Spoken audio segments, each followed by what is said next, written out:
এগুলি ছিল আমাদের আলোচনার বিষয়। বাট এই আলোচনার ভিতরেই সবচেয়ে বেশি যেদিকে আমাদের প্রাধান্য পেয়েছে এটা হলো আমাদের আসন্ন পূজার ব্যাপারে। আপনারা জানেন যে পূজা আমাদের শুরু হবে হলো 26 তারিখ থেকে, না 28 তারিখ থেকে, কিন্তু আমাদের ডিপ্লয়মেন্ট শুরু হয়ে যাবে হলো 24 তারিখ থেকে।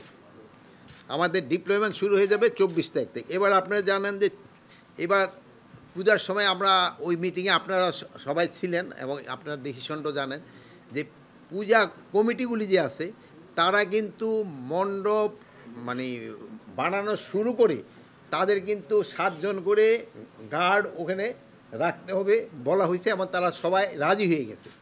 এখন যদি কোনো জায়গায় হয়তো ছোটোখাটো দুই একটা ঘটনা ঘটতেছে, যেহেতু আমাদের আইন শৃঙ্খলা বাহিনী কিন্তু এখন পর্যন্ত ডিপ্লয় হয় না, এখন কিন্তু মেইন দায়িত্বটা কিন্তু ওনাদের এইগুলি দেখার।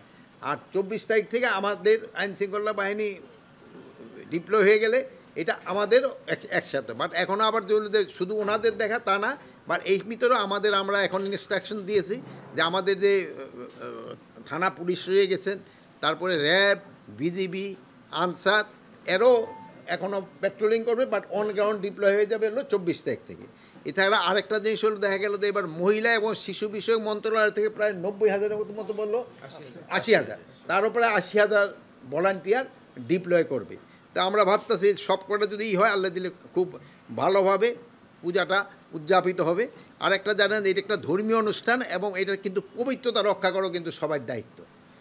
অনেক সময় দেখা গেছে যে ইভেন আমরা ভিজিটের সময়ও দেখি অনেক সময় আছে যে ওই খেয়াল করে না, হয়তো স্যান্ডেল ট্যান্ডেল নিয়ে মণ্ডপে উঠে যায়।